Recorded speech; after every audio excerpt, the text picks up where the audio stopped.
Julius Randle scores 17 in the fourth quarter and puts away his former team and Karl-Anthony Towns. It's all coming next.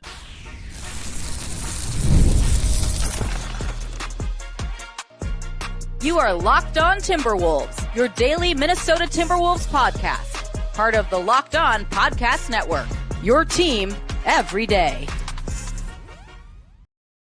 Hello and welcome to Locked On Wolves podcast, part of the Locked On Podcast Network, now the #1 sports podcast network. Today's episode is brought to us by Game Time. Download the Game Time app, create an account, and use the code LOCKEDONNBA for $20 off your first purchase. Happy Wednesday, everybody. Happy Hump Day. Happy Christmas Eve to those of you in the U.S. who celebrate. And a big thank you off the top for making Locked On Wolves your first listen. Today's the post-game pod from the Wolves' big win over the Knicks on Tuesday. Yes, they were shorthanded. And yes, it was touch and go for a little while in the middle stages of the game, but a huge fourth quarter from Julius Randle. Some interesting rotation decisions from Chris Finch we'll talk about. And also the Wolves won in spite of some issues on the glass and in the paint against Cat and the New York Knicks. So we'll dig into all of that today, and we'll talk a bit about what Julius Randle did and what the key points of this game were. And also some big bones Hyland minutes, so related to the rotation point. I'll give you my three big things here to start the show. We'll close with individual studs and duds. A big thank you for making Locked On Wolves your first listen every day. Of course, you can listen to anywhere that you listen to podcasts. You could also watch on YouTube as well as the Locked On Sports Minnesota app on both Roku and Amazon Fire TV. All right. So setting the stage for this one, of course, no Jalen Brunson, no OG Anunoby for the New York Knicks, no Yabusele. There were several guys missing, right? However, the Knicks still had Karl-Anthony Towns. They still had Mikal Bridges. They still had Josh Hart. They still had Tyler Kolek, of all people, who's been playing well for them and was very good, especially in the first half of this game. So it wasn't a completely depleted Knicks team. Now, Minnesota came to the game 8.5-point favorites, and I said yesterday I thought I would take Minnesota minus 8.5. Sure enough, the Wolves did win by 11. So, yes, it's a game they should have won at home. Kind of the end of the first half of this lengthy homestand of 6 and 7 or 7 and 8 at home. They go to Denver tomorrow, Christmas Day, to play the Nuggets, but then they come back home right after that. So this was an important game to kind of keep the good vibes rolling. Minnesota and August to 20-10. And also, this is a topic we may discuss tomorrow, but like now they're ahead of Houston in the standings. They're only like a game behind the Lakers. Like the West is getting a little more congested in kind of the 3 through 6 spots, and Minnesota's right in the thick of things. So this was another really important win for the Timberwolves. Things started a little bit slow. Like I actually thought the pace was really fast in the first half of this game, considering how slow the Knicks usually play and how slow Minnesota's usually content to play as well. But the pace early in the game was a bit tricky for the Timberwolves, and they found themselves, ultimately they were up 6 at halftime, but it was a bit touch and go kind of second quarter. It felt like Minnesota was going to have a tough time keeping up. Julius Randle only had 8 points going into the fourth quarter. So he was barely a factor early and had a ton of early scoring, or got a ton of early scoring. He didn't do a whole lot else. We'll talk more about that in the box score, or he didn't do a whole lot else in the box score, I should say. We'll talk about that.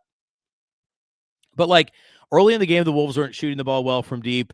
They weren't getting a whole lot from their bench. I mean, they didn't, period, from a scoring standpoint in this game. It was really all about Ant. And so the Timberwolves were up 3 at halftime. But getting into my three big things, this was all about the close to the game.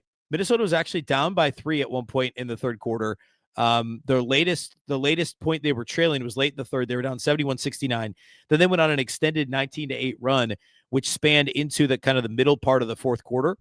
And they kind of kept the Knicks at arm's length throughout the fourth because of the first couple of minutes. Nas hit a big three. Activity level Bones was good. And then when it got back down, it had pushed up to 10. The lead did. It got back down to 5. Chris Finch calls a timeout.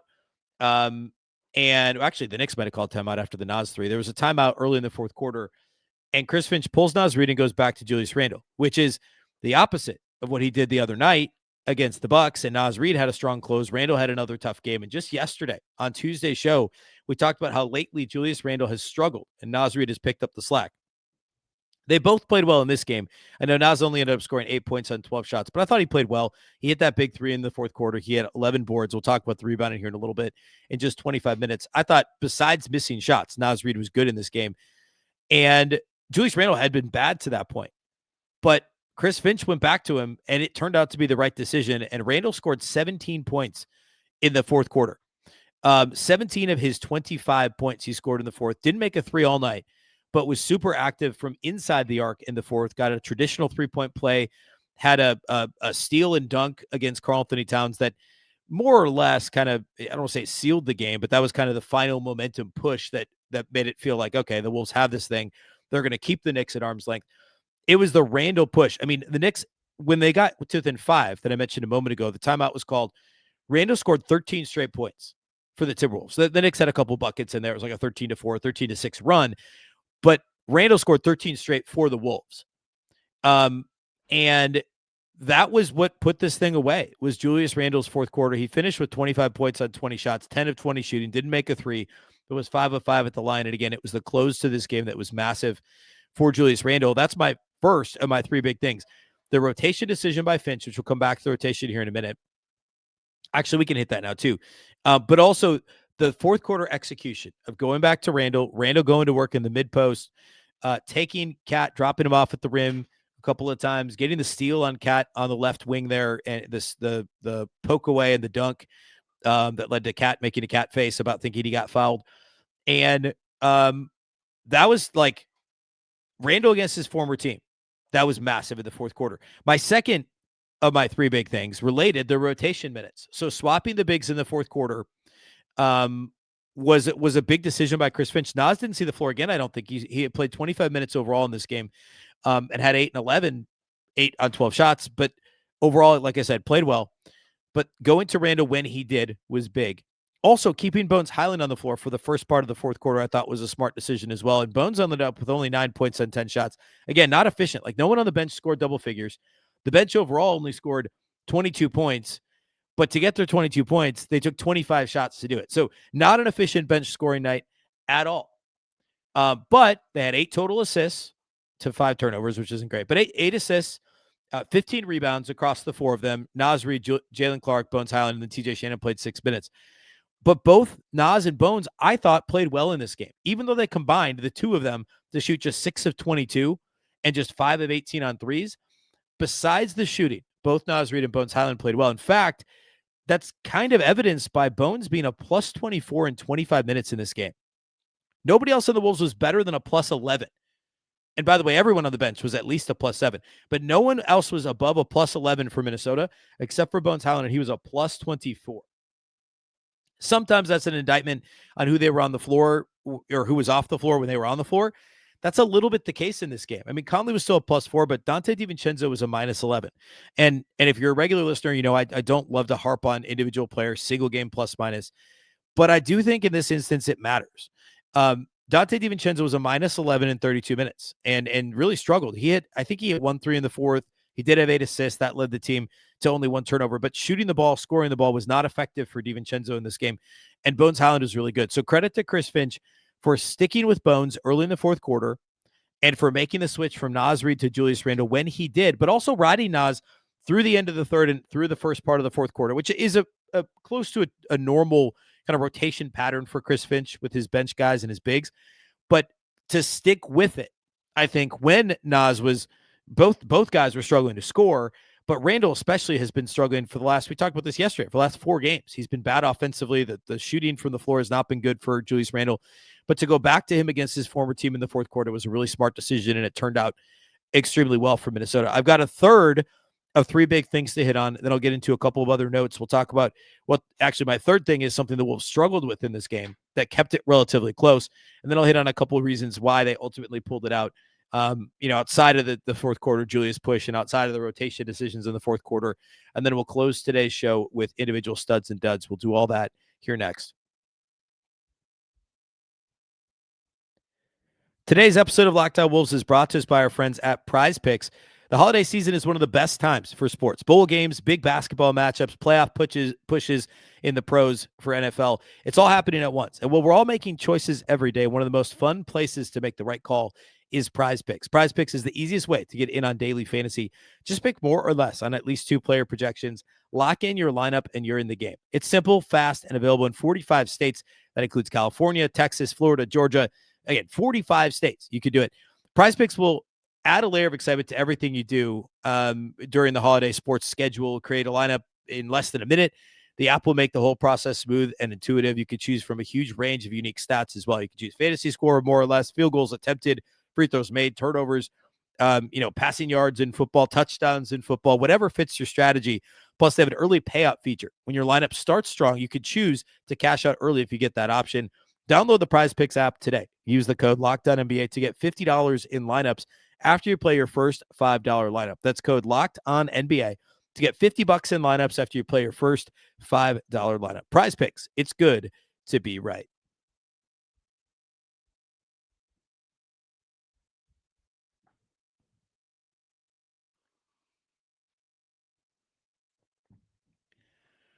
Big thank you once again for making Locked On Wolves your first listen every single day. And a reminder about the Everydayer Club. Right now, it's brand new. And of course, without you, we couldn't have Locked On be the #1 sports podcast network, but we are because of you, the loyal listener. If you haven't already, go check out the new Everydayer Club. Access to an ad-free audio feed for Locked On Wolves, compatible with Apple Podcasts, Spotify, and every other major podcast app. You also get an invite to the members-only Everydayer Discord server, which includes a group chat just for listeners of this show. I'll be joining Discord here very soon, so be sure to go check that out. And again, you can sign up over at lockedonwolves.supercast.com. That's lockedonwolves.supercast.com. And you could get to be a part of the Everydayer Club. All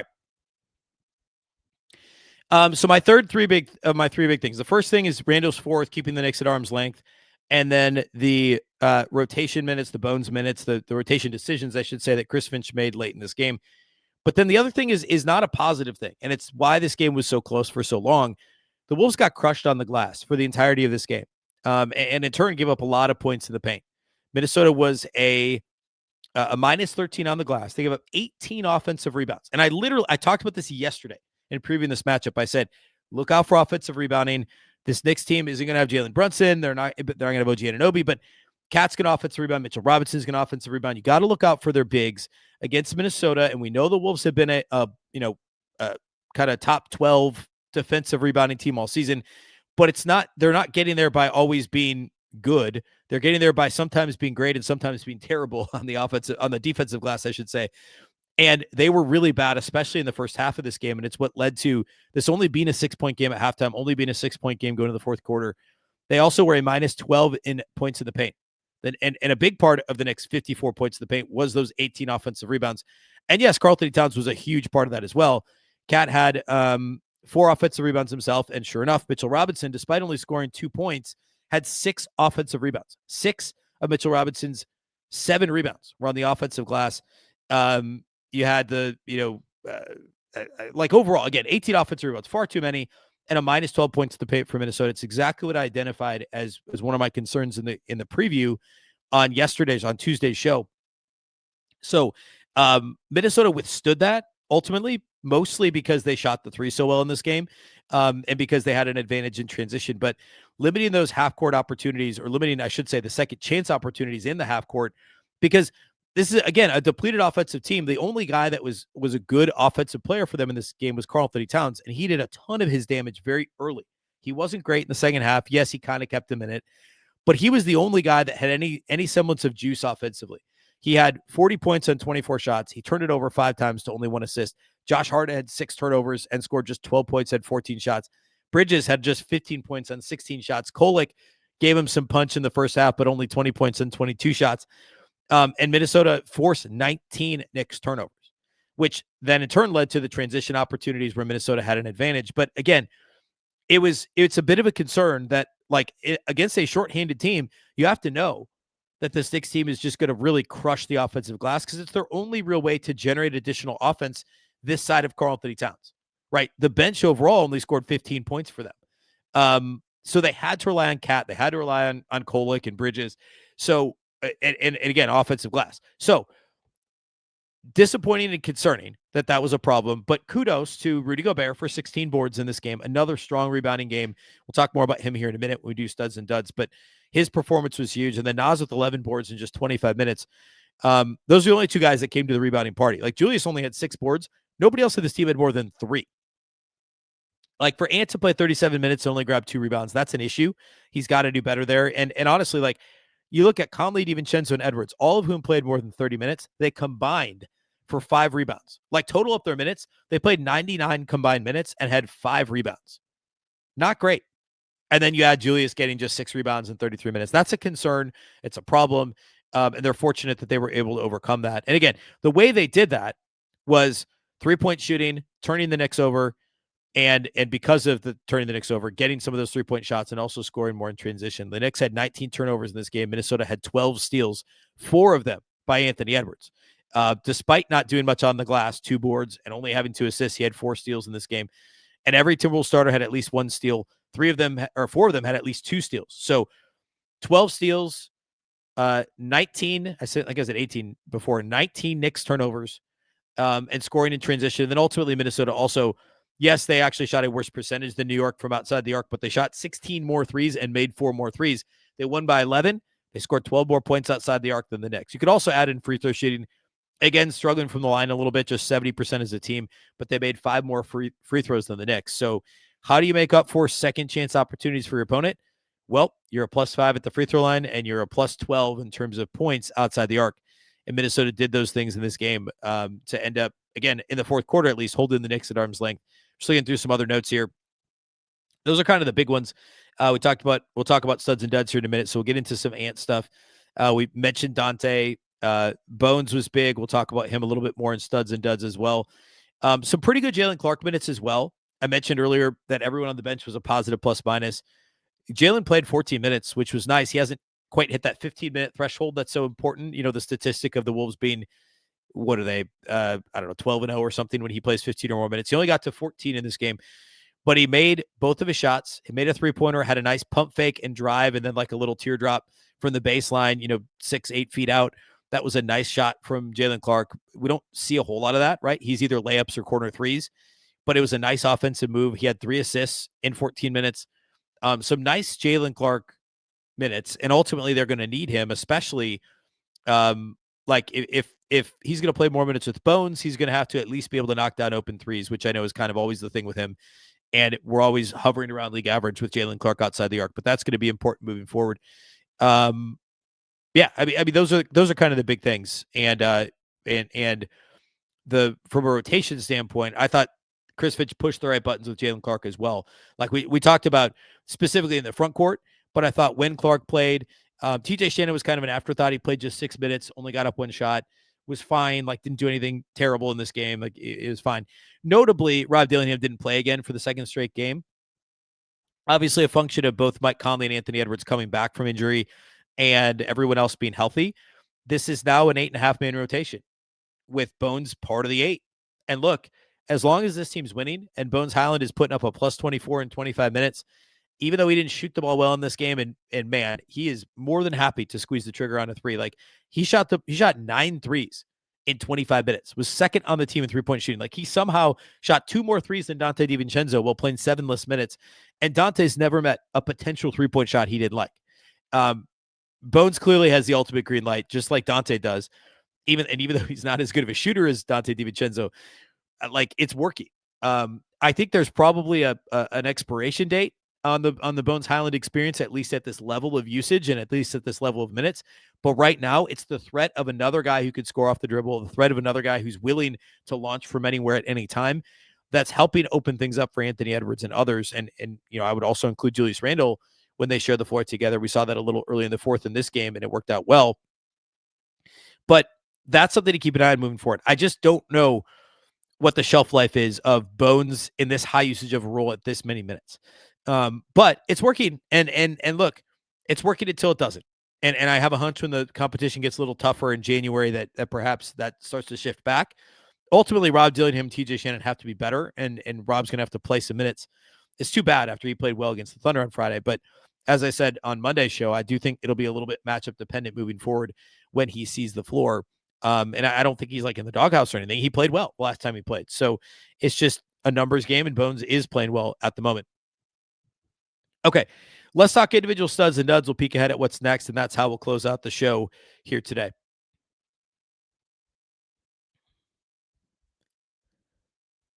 Today's episode of Locked On Wolves is brought to us by our title sponsors at Game Time. During basketball season, there's nothing like being in the building. The energy, the crowd, the first big run that gets everyone on their feet. Target Center was electric. Of course, the Thunder game Friday, but even the last couple nights, Sunday, the Bucks game, no Giannis. But then Tuesday against the Knicks was awesome too. Cats return. Fans want to be there for those moments, not stuck refreshing screens or guessing what tickets are really going to cost. And that's where Game Time comes in. The Game Time app gives fans the advantage back, making it incredibly easy to score amazing tickets fast, simple, and without the guesswork. Browsing the Game Time app is straightforward and intuitive. Finding tickets takes just a few taps. You can see the view from your seat before buying. That'll make choosing tickets easy and instill confidence in you while you do it. The prices include fees up front, so the total is clear from the start, and features like zone deals will help you unlock great seats at even better value, whether it's an NBA game, maybe it's another live event. Everything is right there in one place. The Wolves have several more home games upcoming, including they play Thursday in Denver, and then they're back at Target Center on Saturday. Take the guesswork out of buying tickets with Game Time. Download the Game Time app, create an account, and use the code LOCKEDONNBA. That's LOCKEDONNBA for $20 off your first purchase. Download the Game Time app today and get in on the action.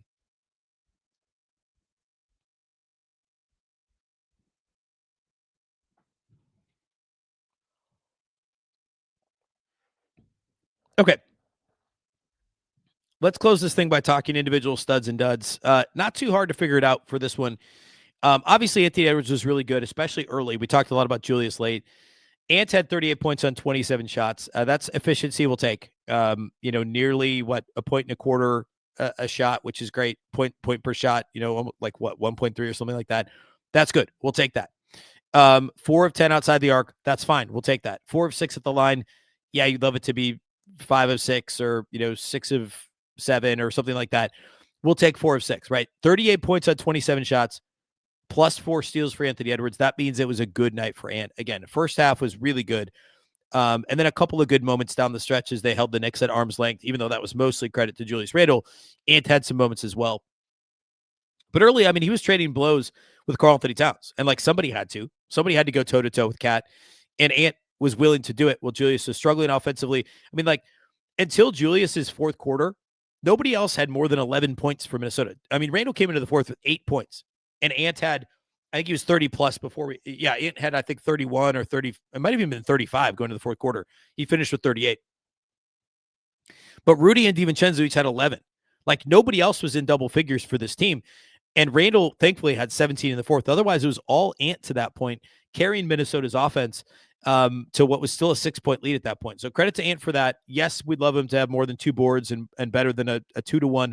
2 assists and 1 turnover. Well, I guess the 1 turnover is great, but just 2 assists for Edwards. Because he did so much scoring wise, and he had 4 steals on a night where they turned the Knicks over 19 times and crushed them in transition points and points off turnovers.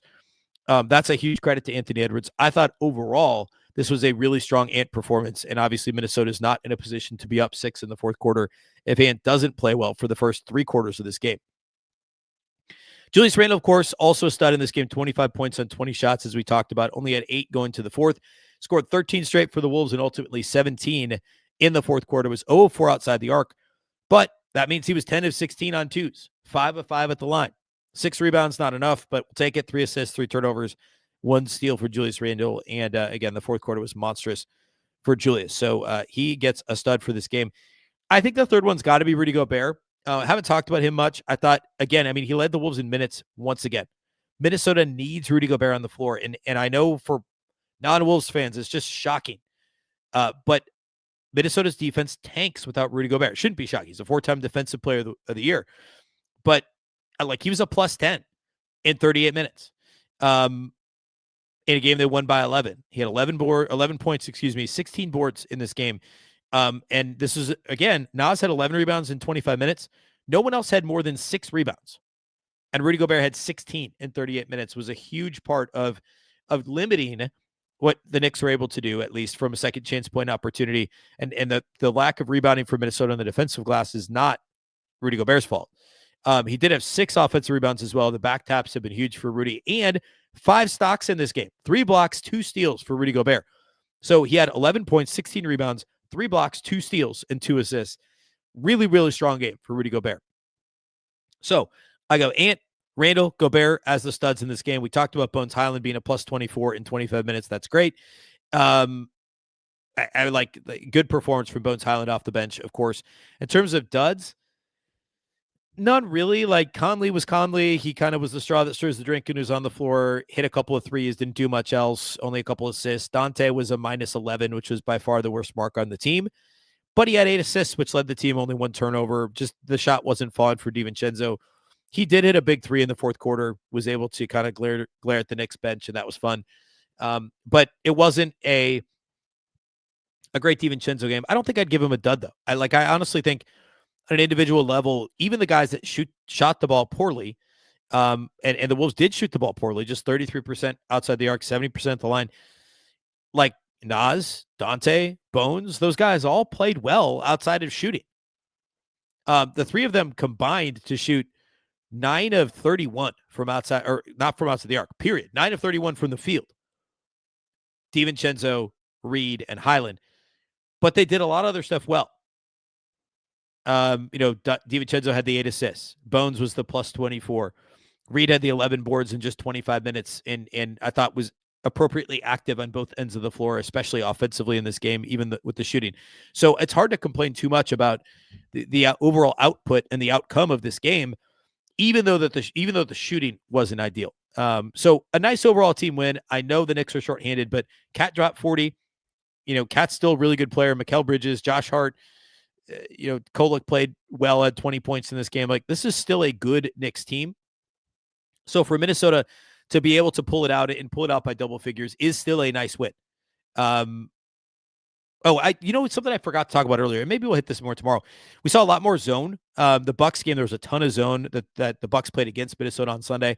The Knicks tried it too. The Wolves weren't as good against the zone against the Knicks as they were against the Bucks, but they're more than holding their own. So I think that's a topic we'll hit tomorrow, because that's something we've seen more of recently, and Minnesota's actually gotten better at handling the zone in recent games. So we'll talk about how that's looked, but that was something I had in my notes that I had meant to talk about on today's show. So we'll talk about it tomorrow in the context of this game, but also the Bucks game as well.